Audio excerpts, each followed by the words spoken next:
Welcome back to CombustAstrology. My name is Liv, and this is going to be episode 3 of the CombustAstrology podcast. Today I'm going to be kind of talking about a whirlwind of different things, specifically the outer planets, how to use them, kind of for yourself. But I'm really going to talk about them because I do think it's important to understand what these things do and how they affect you in your own chart. And then outside of you, how all of society is really affected. So let's get started. In order to really take hold of this whole podcast, I would really recommend that you kind of get yourself comfortable. If you're driving, put on that cruise control. If you're just at home, relax. If I'm in the background, then, whatever it is, just get yourself in a very comfortable way because I'm going to walk you through a storyline. We're going to start off with Pluto. So Pluto is the planet of evolution. And Pluto is the grand clock. When I look at astrology, I think of it's just these clocks. Tick, tock, almost like I just recently watched Stranger Things, just in case you haven't seen it, but I'm just going to say the name Vecna and, the clock. I just think of the ticking, everything dies. Everything has to evolve. No matter who you are, you have to become a new version of yourself. And that is where I've grown to love Pluto. I personally have Pluto in Sagittarius. And as I've studied Pluto, as I've taken a look at it, along with the other bigger planets, it's almost like Pluto is truly the grandfather clock. And within Pluto, we get all of the other planets doing its work, right? I'm not religious and I don't want to compare it to a deity, but Pluto, even though with our Greek history or whatever, Pluto's not like that. That'd probably be like Uranus is the allfather. But Pluto truly is, to me, the grandfather clock. Not just because of how slow it moves, but because its master plan is time. I almost feel like, and this, please don't crucify me, I almost feel like I know Saturn's exalted in Libra, but to some extent, if I had to have a duality within the planets of good and evil or masculine and feminine, Pluto almost feels like it would be the exaltation of the masculine version of Capricorn, the Saturnian. I can't really just break it down, but hopefully you get it. It takes time to grow. It takes a little bit of time to become a better person. But because Pluto is so much like what to me feels like a ball that is oscillating to become a triangle, but at the same time a square, it's like it just doesn't have a form. And this is where at times you can see Scorpio placements just not knowing how to remain calm. They need to constantly change. All they know is evolution. So when I think of Pluto, I think of the will to change. You have to want to actually be different. And as a generation, Pluto symbolizes that change. When I think of where we would start with this, I have been fortunate enough to do readings on a few Pluto and Cancer people. Very fortunate. And I say fortunate because, not for nothing or trying to make these people Pokemon, but to do a chart of someone that's at an age where they have what I call collectibles in their chart is oh my God, you have Pluto, you have Neptune and Leo, it's so cool to me. Your Uranus is in Aquarius, but you're not in your 20s. You're pushing 90, like, well, you'd be 110, but like that type of stuff, amazing to me, because you can see a whole generation go through to see how this acts. The closest thing that we can see that consistently is Saturn placements, because Saturns will show like, 30 years apart. So it's easier to see it that way, I think, with enough time.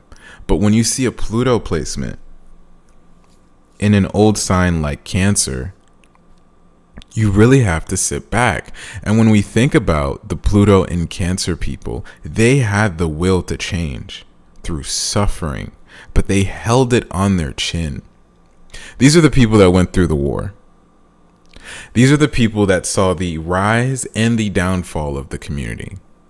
They dusted off pain and suffering and decided to help everyone. And I want to talk about them because they are the first crucifix, I think, of the Pluto cycles trifecta. I don't know how I can explain this through visual, but if you don't close your eyes if you're driving, obviously. But Pluto, like every other sign, goes through an element. And I want you to try to visualize the zodiac wheel in a 3D and space out the wheels from just being like the whole 12 and group them into threes, and then look at every element. Put it into a group of 4 different wheels where you'd only see that element.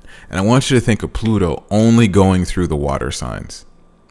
Pluto going through Cancer is setting up the foundations of that pain, that suffering, because it's coming out of the birth of the most spiritual, enlightened possible placement that it could be, which is Pisces. And so it's now at that birth because it has to create a community. But because Pluto is 20 some odd years, after like Virgo like sped up and whatever, because the cycle of the orb, the elliptical, like moving through space-time of literal the planet itself, because it's not on a direct circular thing. Sorry, when it comes to the science, I'm just like, I love science fiction, but the actual astronomy is like boring to me, so I won't have the exact reference, but I know that it moves through at different speeds after I think it gets to like closer towards Scorpio. But when you look at the trifecta of Cancer, Scorpio, and Pisces, and you put Pluto in there, you realize that Pluto in Cancer is actually a very difficult Pluto placement, because you want love and community, but you have to actually make it. You have to make it. Like, it isn't just having everything given to you like a Pluto in Leo, or being the one that has to brush off of everything that was destroyed before, like Pluto in Virgo. But it's like you actually have to create it, because the Pluto before you was Gemini. And Gemini is like, we're going to get all the resources. We're going to do everything that we had to do to make this work. And it's funny because Pluto in Gemini and Pluto in Leo to me was like the era for trying shit. Like you could have been a mob boss. You could have tried to launch a really big scheme. Like, you could have got away with stuff. Like, that's the only way I could actually bring it up, because there are good things. Like, I'm not saying that everything bad was happening during that time, but that was like when, to me, it just felt like, oh yeah, we're going to try and create this. We're going to try and do this one thing, get away with this one thing. Build companies, try to own land, try to possess things that we never did before. This is like a broad, I hope one day I can have a historian on here and we could talk about time, and then I could look at a chart and then be like, this is what was happening, because that's how I honestly learned with people. But when we come back to that, speaking about the Pluto in Cancer, having that family dynamic, leaving that, the pain and suffering, leaving the teaching of how to handle things where they're not the best, going into Pluto in Leo, like, people don't like boomers because of the fact that they had the best Pluto. The hardest part about getting everything that you want and having everything that you could have ever needed is not realizing what you had. And I'm not just going to use this to bash the baby boomers, because, like, you know, they came out of the literal war. Like this, that's just a part of it. Pluto in Cancer gave birth to spoiled, entitled children. And those children never grew up. But that's part of the story. If they grew up, the rest of the signs wouldn't make sense. It would have been amazing if they grew up and they also led. And this isn't to say everyone with Pluto and Leo is a child, no. But the overwhelming majority now are coming to the crisis of power. So if we look at the wheel, what is the next water sign? It's Scorpio. Pluto in Scorpio squares Pluto in Leo. And I have to say, the hardest Pluto is Cancer, but the shittiest to have is Scorpio. I am so sorry, millennials, but you guys really got the worst possible Pluto. And I know Pluto is apparently where Scorpio wants to be, but it sucks because the actual idea of Pluto itself, there's no fucking break. There's none. Like, you guys don't get an off day at all. And it's shitty to me because it's worse than Pluto in Virgo, that was pretty much like the compartmentalization of a child with a very traumatized parent of Pluto and Leo.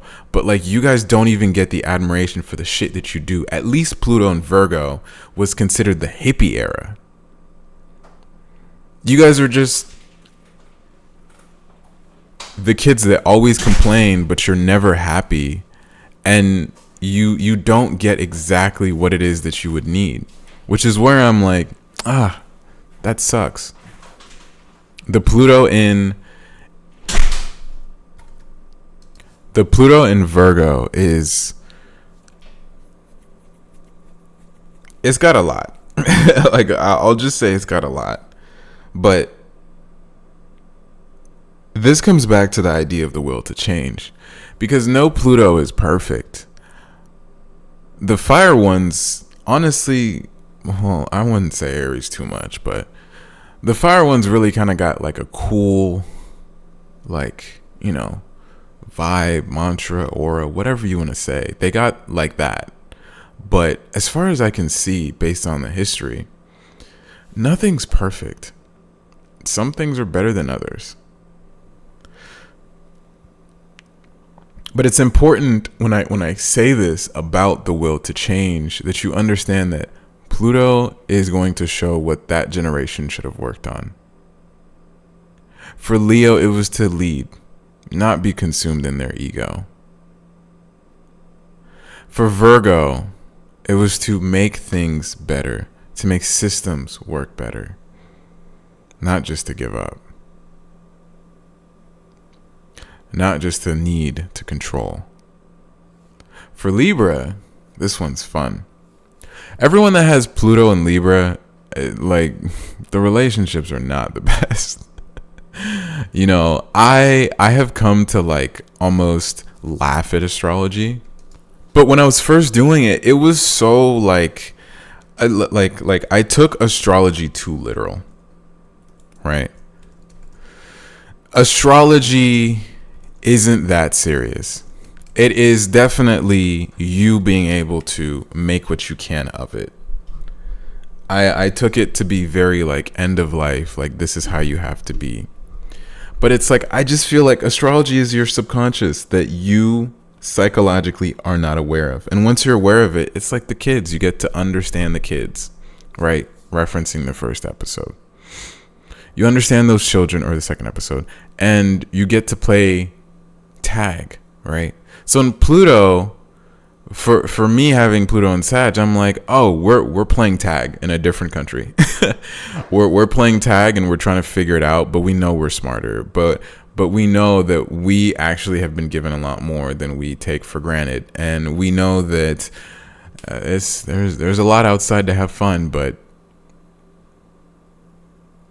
everyone's Pluto is different. So when I was reading astrology, reading the Pluto for Libra was one of the hardest things ever. But that kind of keyed me into just air signs are actually hard to read because they're human, right? And I've said that within my readings, like air signs are basically unreadable. They're mini Uranus, Gemini, mini Venus, and Mercury's walking around just trying to fake you out, right? Whether it's Libra, Gemini, and Aquarius in a relationship or friendship. And so the Pluto kind of threw me for a loop because I never got to read any Pluto for Gemini for a living person. I only got to see it in history, and I saw what they could do. Them motherfucking Pluto and Gemini people, hustlers. Oh my God. That's why I was like, I keep referencing it back to like mob era, because like it doesn't matter if they were in a mob or not. They move like they were. They had money stashed everywhere. They were trying to make that bag. And I feel like that's residue from seeing their own Pluto and Taurus just being so like stuck and wanting to do things. They're like, nah, we got to get it now. Multiple streams, doing this and that. War if it's necessary. Whatever is needed goes. So Pluto and Libra threw me for a loop because they're the same thing, but in the relationships. You know, Libra, relationships, yada, yada, yada. But I mean it. Like Pluto and Libra people, they're just permanently bonded to the idea of what is relating to other. And it sucks because, you know, in that generation, got the no fault divorce popping up. You got the whole like the situation after the whole hippie era where it's like we're kind of dipping into the future trauma of Pluto in Scorpio with STDs. You have a whole lot coming into play here. And during that 1969 and 1970 era, Uranus was in Libra before Pluto was. So it was a back-to-back type of thing, which is where I kind of start Pluto and Libra back there, because Uranus was in there first and it gave a quick shock, right? Now Uranus is usually ahead of Pluto, right?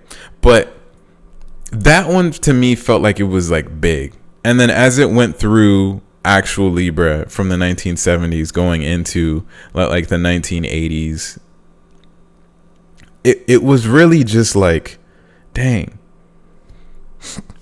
You got your sorry, I had to cough. I was talking about, the waves of feminism. You got your second wave feminism during that time, right? As Uranus was in Libra, you get the formation, which I always think of this, but the National Organization for Women, they had their, like, I think it was like their first or second, I don't think it was the first, but like as it ingressed, and it was like the push, right? I think when I studied feminism, I think it was around like early 1960s that like it really started really pushing for that like second wave, because that was where I started. I did look at the first. I've looked at all three, because it's like, I don't know, astrology is basically sociology and psychology in a mix. Like you can't, if you're really doing astrology, it's people, right? So you have to know what's going on in that era when something's happening. And so although astrology isn't as serious as like Jupiter is going into this and I'm gonna die, it's very much like, Uranus and Libra, how are the riots happening? What's like right now as Uranus enters Gemini and Neptune goes into Aries, what's going on with the masculine versus maybe non-binary? These type of things are what I ask myself, because it's like there's no questions. Like if something's transiting, I'm gonna be like, how did that affect slavery? Like, because I'm gonna look at that. And so during the period of Pluto and Libra, I thought to myself, dang, boy, what a time it must have been when you're looking at your parents and you're kind of seeing them argue, and it's like no fault divorce. And that's why, like, I'll laugh because it's like that was so literal, right? 1969, no fault divorce. Uranus enters Libra. Pluto's trailing. Pluto at that time was conjunct, I think it was like Jupiter, Uranus. No, sorry. Jupiter South Node. Man, let me look this up. I got a chart in front of me. I always got a chart in front of me. I got my iPad or phone next to me. Okay, 1969. There we go. Pluto was conjunct South Node, Jupiter, and those three in Virgo, right? Opposing a North Node in Pisces, right? If I look at Neptune is at the 26th degree of Scorpio, and it's sextile that Jupiter and South Node in Virgo. So now this sextile is showing me, oh, we got to dig up the little dark secrets we got over here, right? We got Saturn in Taurus. It's not aspecting any of the outer planets. But this is beautiful. You got Venus in two outer planets, in Saturn and in Uranus. The Saturn in Taurus to me looks like this is the tradition, but it's not actually aspecting anything. So it's like this is what it is that we know that we have to do. And then Uranus in Libra is like, I don't give a fuck. And it's just sitting there, also unaspected. But this is Venus. This is Venus against Venus, but the idea of tradition versus what's now okay. As no fault divorce gets in. And I think the first place was like, this was probably only few things Reagan did that didn't fuck us all over, but I think it was like California or whatever. But no fault divorce started what led to okay interracial marriages, okay for feminism, which leads today to where you could like actually date someone and not get shot if they're from a different country. The way this is going, by the way, I think I might have to just make this like Pluto. Because I don't think I have enough time to cover Uranus, but it was a good shot. Anyway, so back to Pluto. The Libra aspect of why it makes it so hard for me to read it is that Pluto and Libra people don't even realize it, but their whole life is around their partner. Their whole life is around that relationship and that seventh house relating to other topics about that. But it's also about beauty. What is okay and not okay under the guise of beauty? And Pluto is literally trying to make sure that you understand that. Because under the guise of beauty, maybe I can do this to my wife. Under the guise of beauty, maybe it's okay to say that to that girl, but it's not. You can't actually talk about that person that way. You can't actually treat your wife that way, and vice versa, right? But at the time, this was a thing versus men and how they treat the women that they date, right? That's a real conversation. I might get canceled some way. Someone's going to be pissed somehow, but that's really what it was. And it wasn't okay to act that way. So Pluto was trying to bring back fairness. It wanted both sides to evolve. Wanted men to get better at how they treat the other human being that they want to be with. But it also wanted women to stand up for what it is that they wanted. This also obviously extends to relationships that it's the same gender. I just want to say that. You have to keep in mind that the Pluto in the air sign was everywhere. And that's what like kind of threw me off reading for air signs in charts, because it's like, how did you get here from here? Why are you dating this? Why are you constantly looking at this? And then if they have fire placements, it's a sextile now. Now it's a sextile and an opposition. When you look at Libra in a chart, I look at it and I'm like, okay, what is the other three? Like what is, I call it like a little bit of like a wing, but it's like Leo versus Sag at the sextiles versus the opposition of Aries. You know, you got any of those fire signs? You got Sag, now you got a serial dating problem. You got Leo, now you don't want to listen. You're too proud. Too proud. You're going to probably look down on that masculine. Now you got Aries, now this is an internal war. You know, is it cute or am I being a bitch?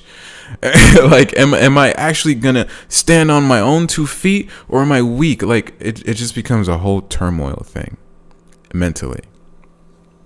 And so that Pluto generation, for lack of better terms, they weren't exactly like they weren't traumatized as much by the Pluto and Virgo, but rather they were like, you know what?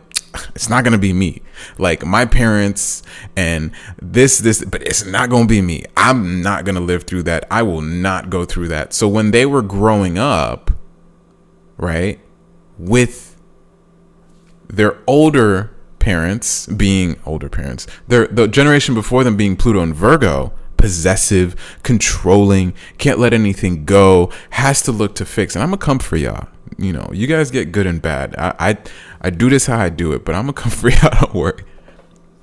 They were like, the only way to fix issues that we can't really have a sense about is to just enjoy it. Just have fun.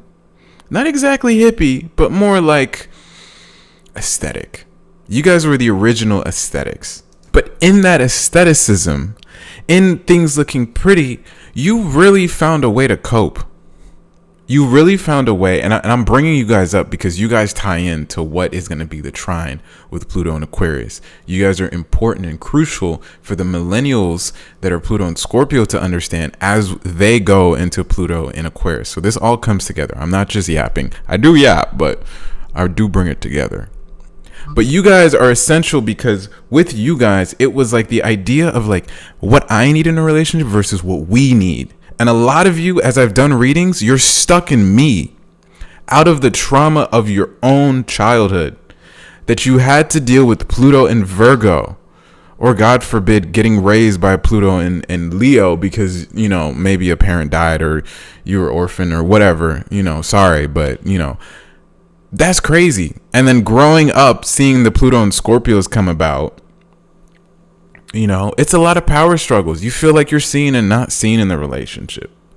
You feel like you constantly have to fight for other women.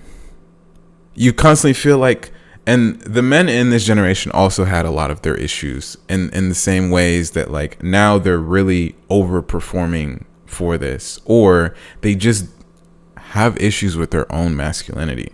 Because the opposite of the Pluto is Aries, and that's the thing about every sign. Like I've kind of seen like that duality in our 3D reality, of course, is like it's just constantly you shift left and right to go back and forth between the two phases of I'm this sign, I'm its polarity. And if you think about that in quantum mechanics, it's the same thing. It's like the quark. You don't know what it is, what state it is until you perceive it, and then you hold that energy. And this is the same thing in the astrology where it's like, okay, I'm going back and forth between wanting balance and fairness, but then being like, nah, I need it on my own. I need it my way. And when I think this was like 1980s, hold on, I got the chart. I don't need to be doing this. Pluto and Saturn conjuncted in Libra. And I know this because I read charts for these people. And it's like they just don't hear themselves. Pluto and Saturn in Libra people are so feisty with what it is that they demand. And they're very impatient. And it like, think about it. What's the polarity? Pluto and Saturn in Aries? God forbid. I hope I'm long dead. I actually like I don't really want to be around for the Pluto and wait, actually, how old will I be? Let's see if I'm 20 now. God, I might actually be around for that. No, actually, I don't think I'll be around for it to be Saturn as well though. Will I? I don't know. Some transits I don't want to be around for. Y'all got that. I really don't know that I want to live through Pluto and Saturn and Aries. God. The demons that'll be born. Like, because Pluto and Saturn and Libra already is so annoying. And this is just me being earnest. If you have this placement, it's not like I hate you, but I say it's annoying because you guys don't even see yourselves. Like you just see the faults in others so quickly. But when the same conversation comes around to you, you just run. And that's like a Libra thing. But it's also like you just don't believe it applies to you.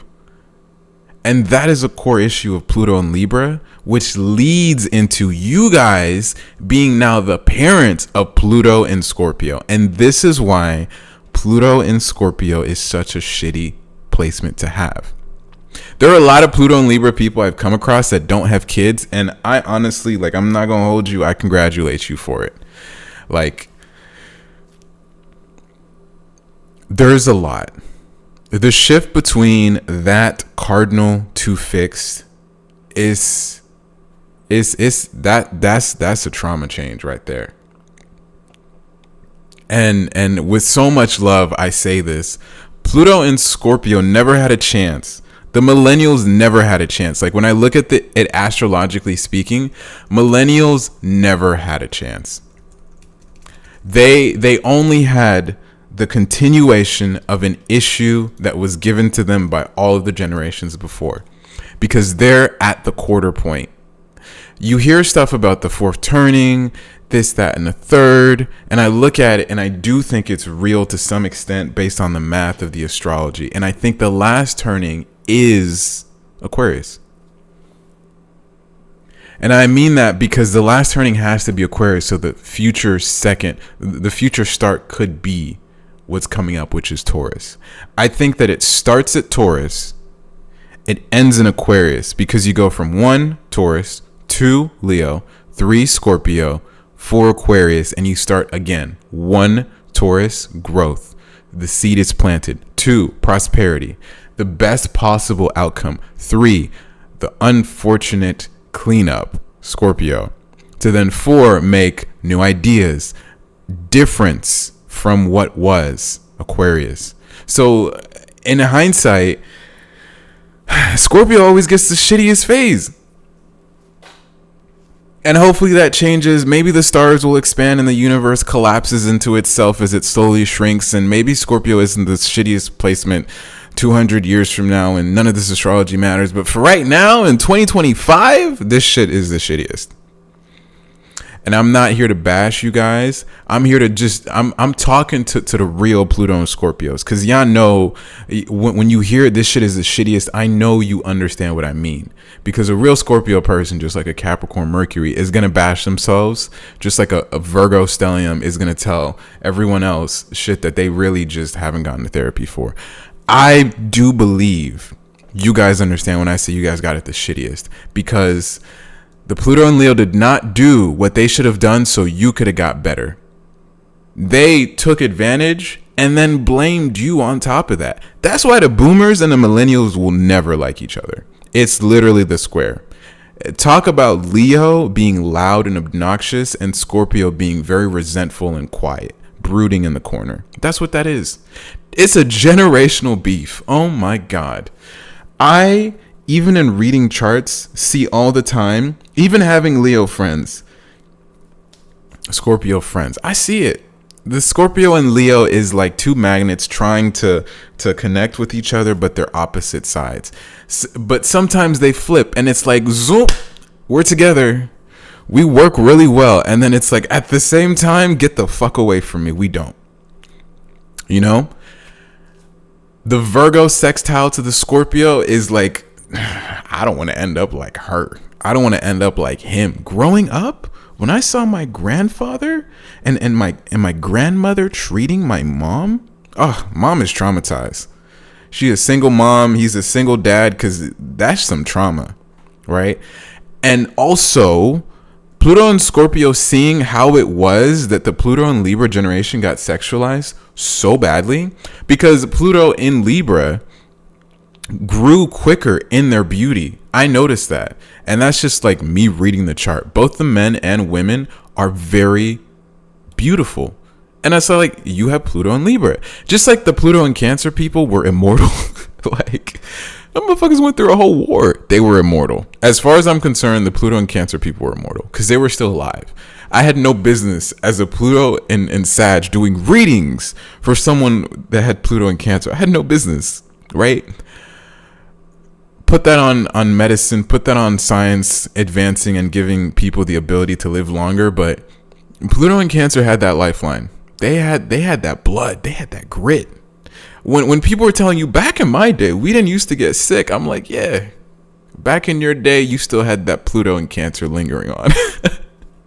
That's why. Obviously science, I know. But the Pluto and Libra people, they grew quicker. So they got, unfortunately, sexualized quicker, which then led to them getting perceived to be one specific way quicker. So Pluto and Scorpio is like, you not about to do that shit to me. Also, let's talk about STDs. Let's talk about why I can't do this, right? All of the little gritty, dark stuff about the Pluto and Leo stuff was coming out during Pluto and Scorpio. Oh, gays! Pluto and Scorpio was like, the Pluto and Libra were very homophobic.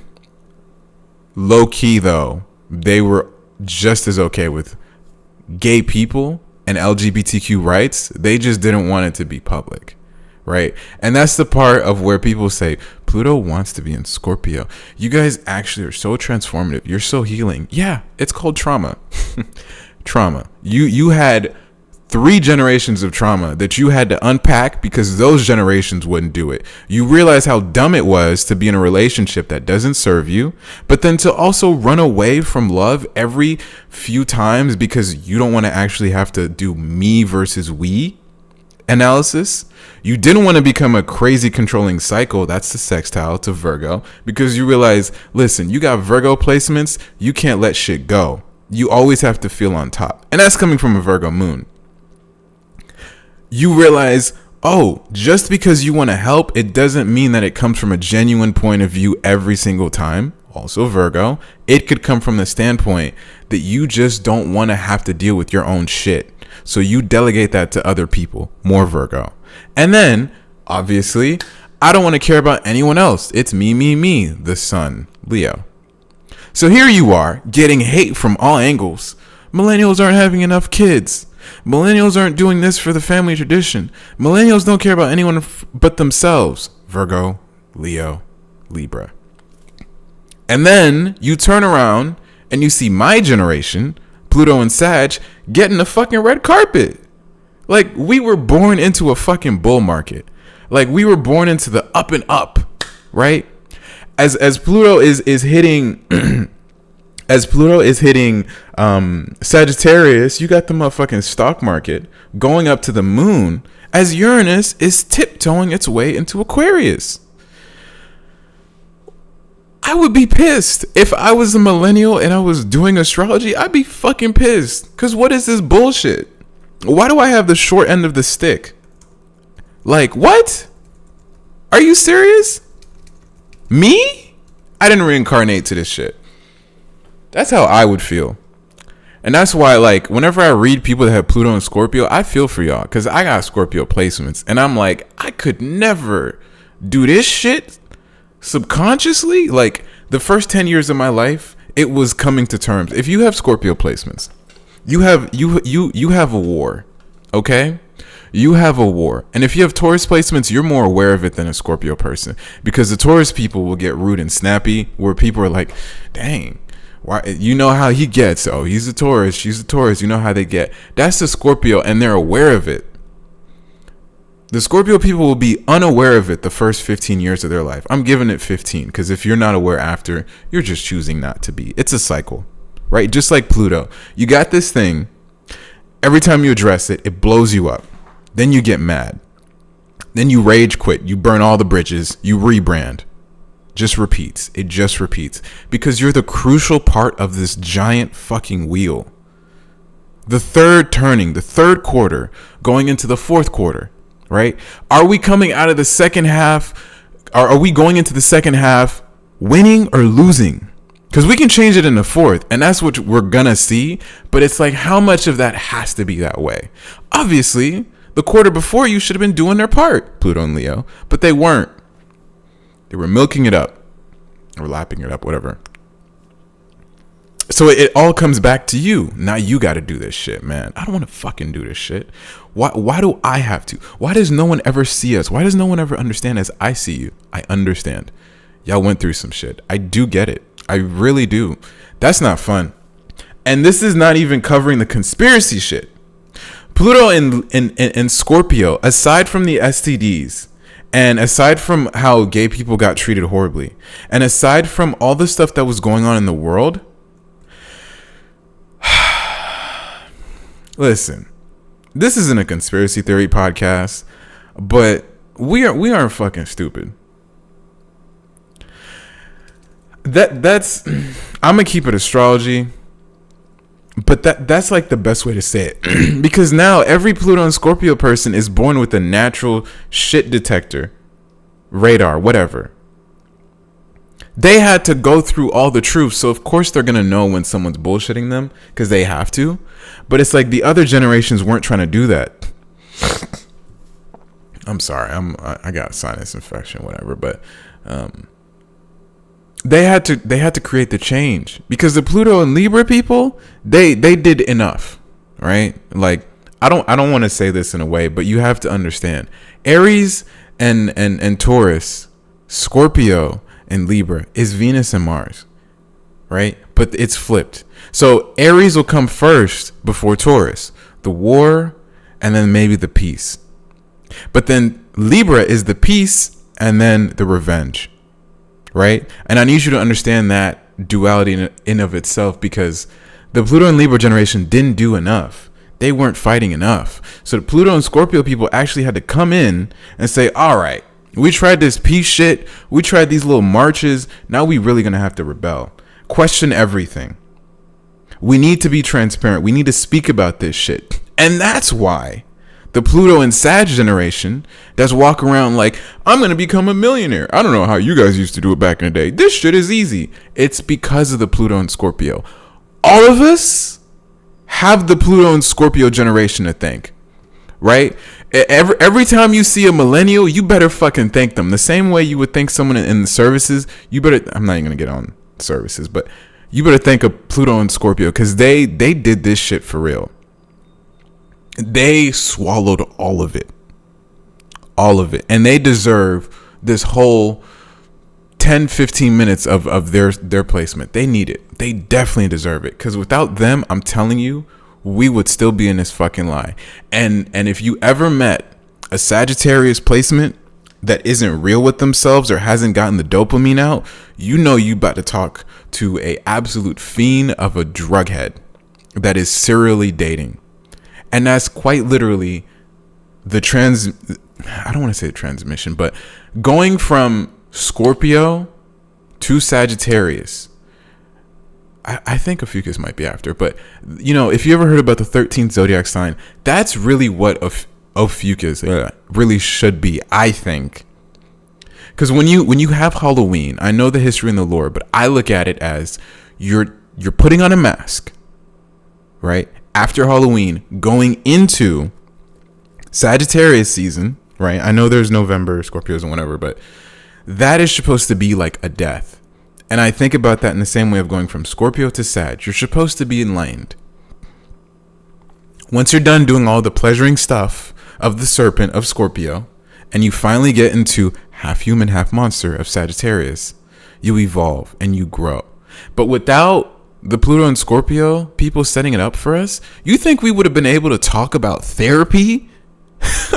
You think people would actually want to get help with mental illnesses if it wasn't for Pluto and Scorpio bringing out the literal mental illness of this whole world? Like, you really have to sit with that. And that's why I'm like, every time I see a Pluto and Scorpio, I'm just like, I feel for you. You know? Every time I see them, I'm like, hug a millennial. That's going to be my new thing. Hug a millennial. Anyway, I'm going to move on because still got a little bit to cover. I'm going to skip the Pluto and Sag generation. I'm going to go straight into Pluto and Capricorn. And all I'm going to say is, if you're listening to this in the future and you made it this far on your Pluto and Capricorn, listen, I can't give you a will to understand. Like, some of Pluto and Sag dealt with it because they're like the end of it. Like, how do I say this? Pluto in I need some water. Pluto in Sagittarius kind of got to the end of what I would say is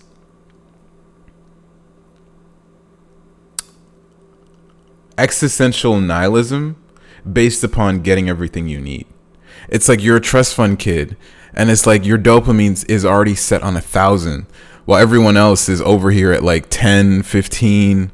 I make 50K or 100K a year, and that's still like very wealthy.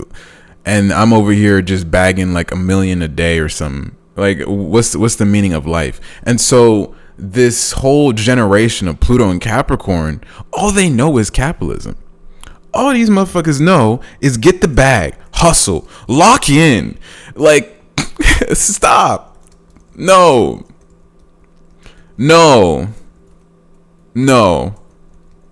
That shit is no. That's gonna make you want to die.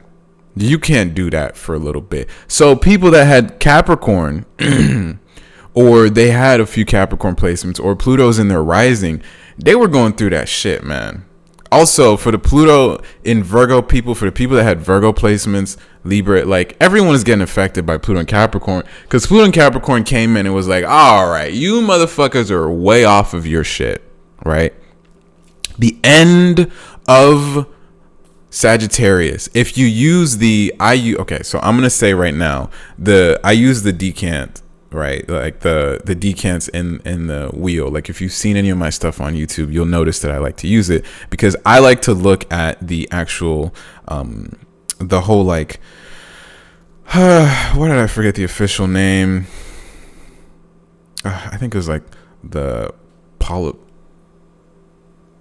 This is so embarrassing. I've been doing this shit for too long to forget the official name, but the porphyry, no, whatever. I'm not going to say it, but anyway, I think it's the terms. Yeah, the terms. So whenever I look at the actual sign, I split it into the 3 decants that are under it. And so I'll be like, okay, the first rulership of Sagittarius is always the actual planet. And then after that, it's the next fire sign, the next fire sign. So the last term of Sagittarius, right, is the sun. It's Leo.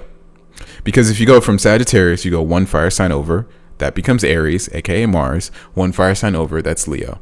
So the last term, and this is why I said that the Pluto and fire signs are kind of cool, it was fucking Leo. What do we know about Pluto and Leo people?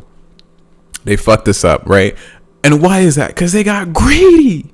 They got a high on their own supply. And that's what happened.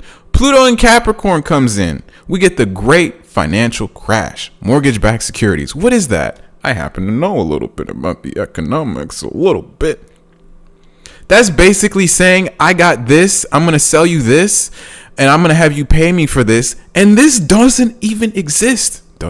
It doesn't even fucking exist. A mortgage-backed security is basically a contract for difference of an item that doesn't fucking exist. They're selling contracts.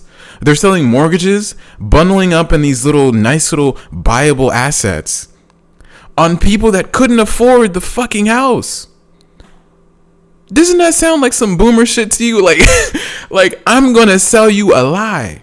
Fat on their own supply. And so the Pluto and Sag, as it's leaving, is going through that Pluto effect of the sun. It's got them Leo decants, right? We're going into 2008.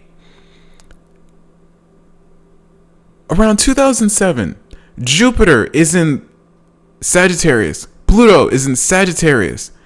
Uranus is in Pisces with the North Node. Saturn is in Leo. Neptune is in Aquarius. We're running on the same high of having the Neptune and the Uranus having both gone through Aquarius with Pluto and Sag. You got those placements in your chart, you're part of the problem. No, I'm just kidding, because you were born, you didn't know. But, the .com bubble, the early 2000s, back when things were so good, because nothing ever looked like it was a ceiling. There was no risk at all. There was no hedge to anything. And Pluto in Leo, Saturn, when it was in Leo during that period of time of 2007, was like, all right, we got to slow this shit down before we get off the rails. But the people in power still did not. They actually had a little bit of a warning before to stop the great financial crisis because of Saturn transiting Leo. They did. Before the actual crash, there was a lot of meetings before because liquidity was drying up in the banks. And it was like, whoa, this thing might not be real. Nah, let's just keep doing it. Boom. Pluto moves into Virgo. Pluto moves into Capricorn. And then Saturn is in Virgo.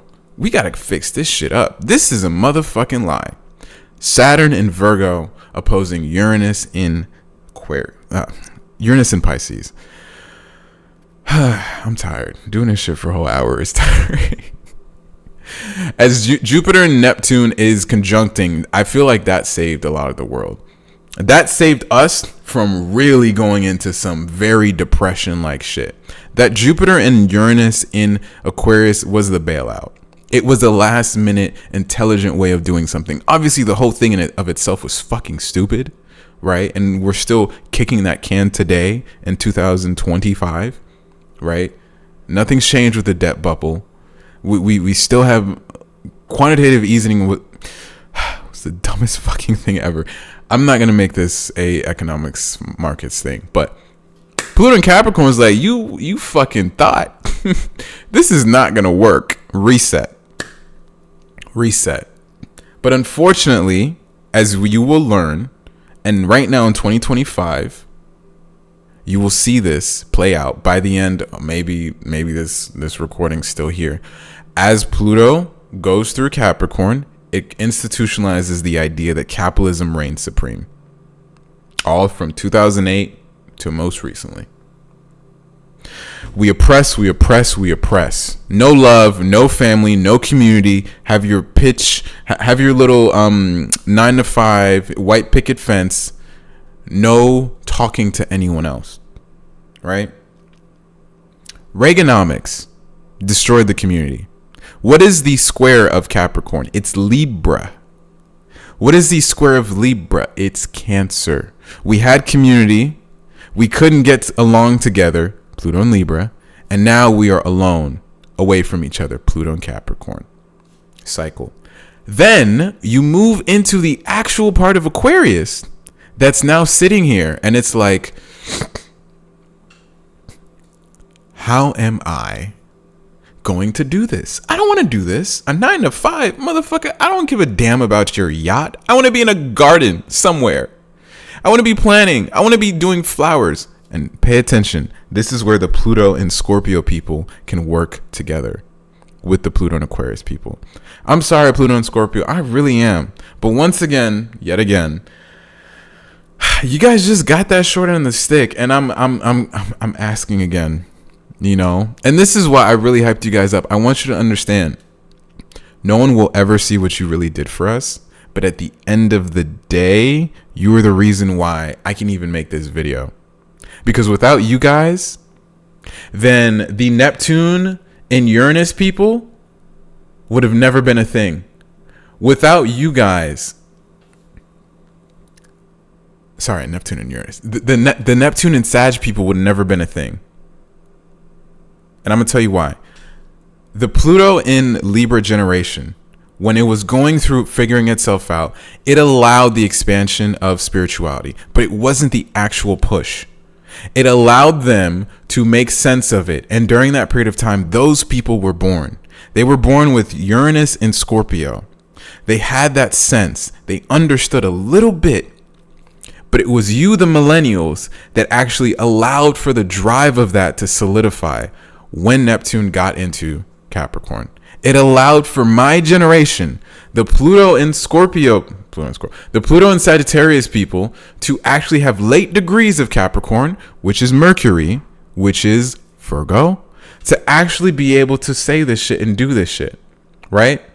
Without you guys, once again, I wouldn't be able to do this. So that's why I say thank you for your service.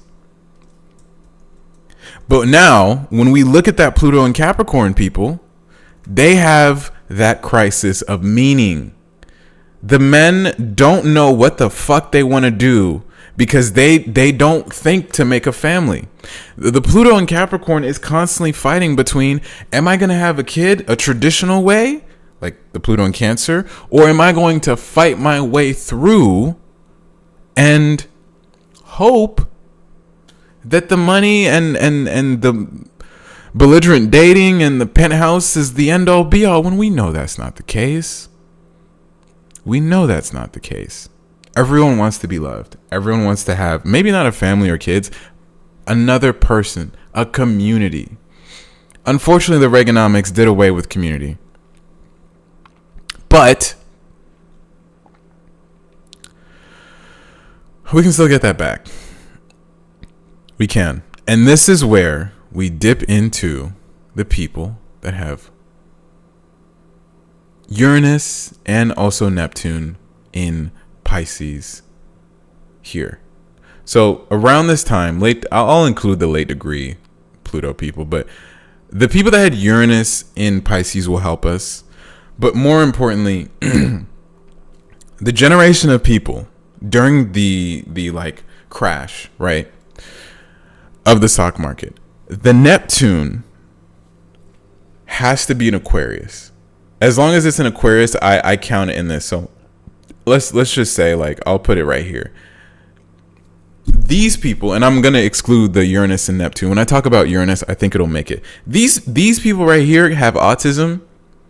This is the whole I'm binary, I'm non-binary, or I don't know myself. And that's not like a diss or anything. I just want you to understand, like, I'm just speaking to the literal. This is where all of that comes out. Because Uranus and Neptune being in these two signs is like, I truly can be whatever. You don't have to tell me whatever. They grew up looking at everything being so difficult as Pluto's entering Capricorn. And then now, if we zoom up into the people that have Neptune in Pisces, these are old ass people. These motherfuckers probably reincarnated after getting shot in World War II. And they're like, oh no, I got teleported. And now I'm doing this shit over again. And now you motherfuckers still didn't learn the lesson? Oh my God. I hate it here. They got Uranus and Aries. War wounds. They got Neptune and Pisces. Now they have to still care. And then Pluto's in Capricorn. That's tough. That's tough. And as we move along closer to current times, after COVID, that was a portal. You move into the whole Pluto and Aquarius thing where we are now. What you're noticing is what was an attempt at a false community, which was 2012 when Neptune went into Pisces, and you got Facebook starting up. Or I think it was around that time, whatever.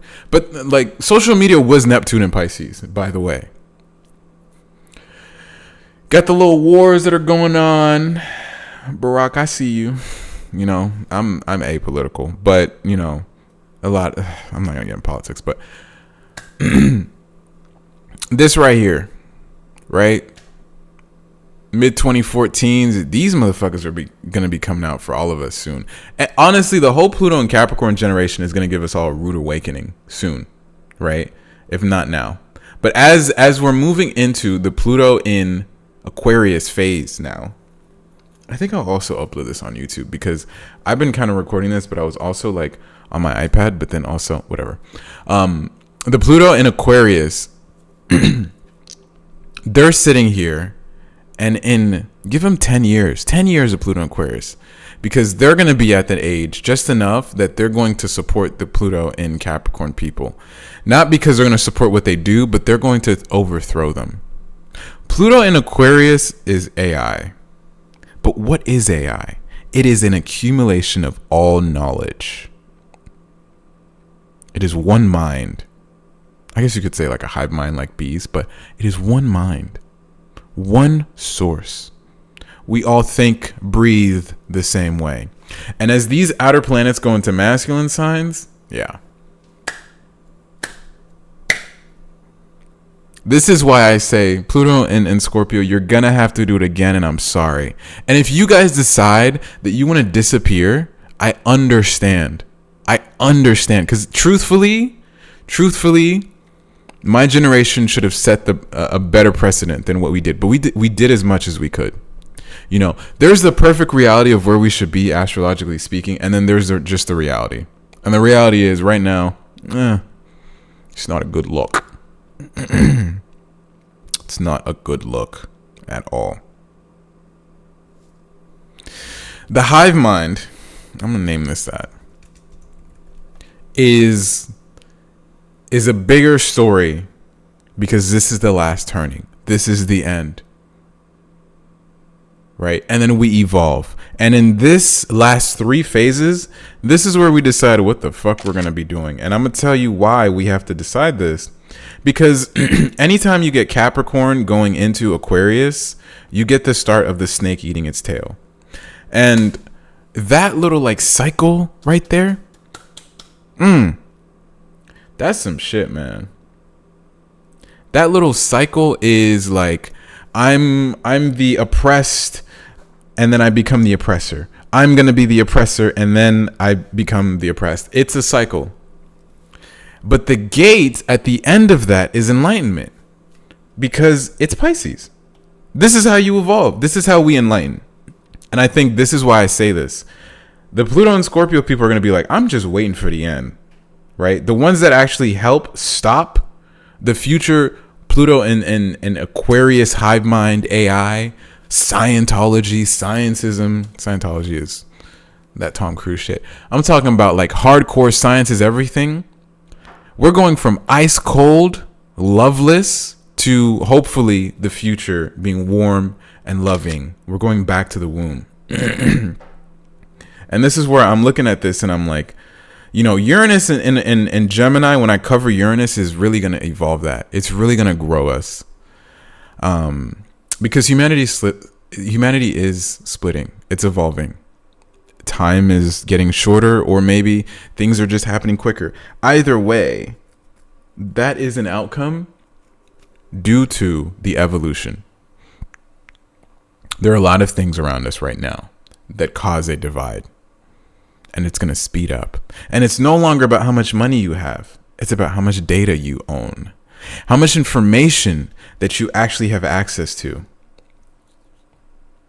So for now, I don't really have much to say. I'm not old enough to really know, but I could tell you what, there's a lot that has to be understood here, both about yourself.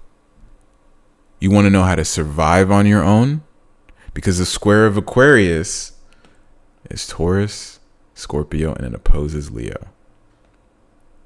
You're going to want to know how to survive on your own, especially if you're not a Pluto and Aquarius. The Pluto and Aquarius people are going to be born into this. You can't even blame them. Like, I don't fault them the same way I don't fault the Pluto and Sag people for thinking they would never have to work again. Or the Pluto and Capricorn people thinking money is all I need. That's my religion. Right?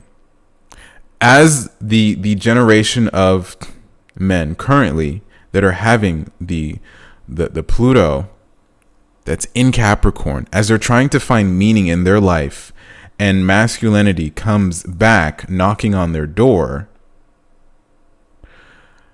if they can actually evolve with this and still acknowledge what the Pluto and Libra generation showed them, we have a chance.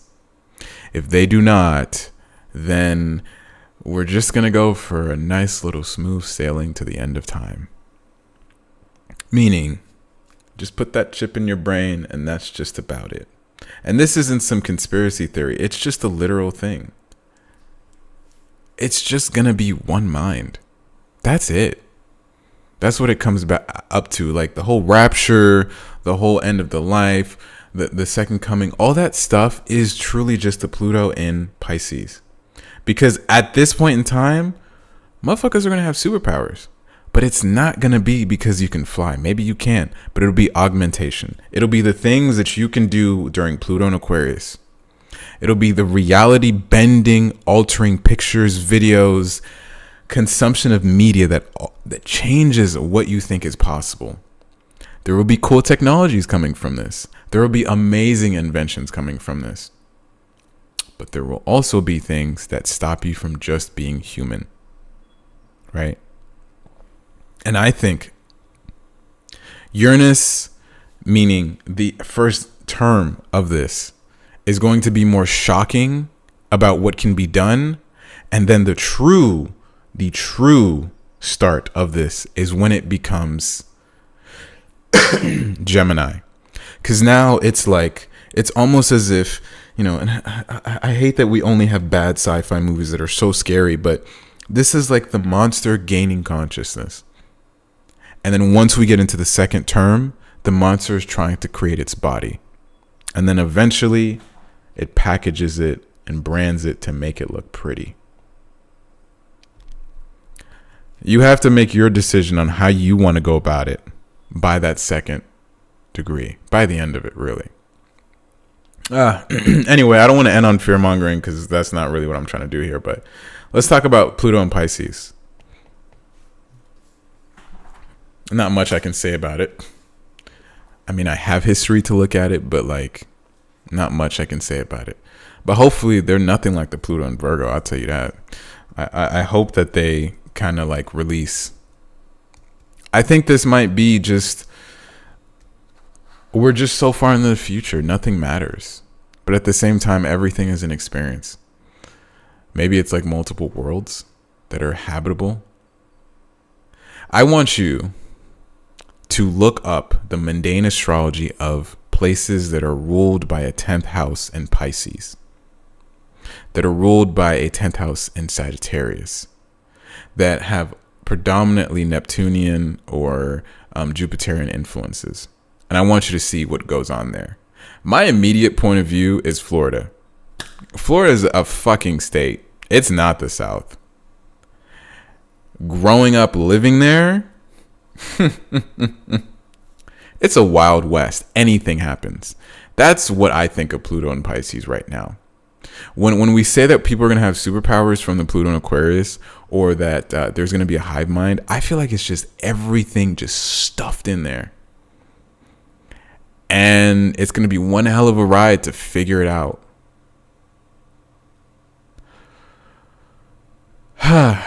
This has been fun. I didn't plan on doing all this, but wow. This is the end. Hold my breath. And I'm just kidding. Okay, so I'm going to upload this on my podcast and also maybe YouTube. I was recording my screen because that's how I record the audio, and I didn't really have my iPad in front of me, but seeing now that I did do some visualizations, hopefully if you listen to this on the podcast, you can also just hop on YouTube. I don't know what I'm going to title it. Maybe I'm going to just title it, I don't know, Pluto and Where We Are Now. Oh, that's a banger. Hold on. Pluto and Where We Are Now. What? Okay.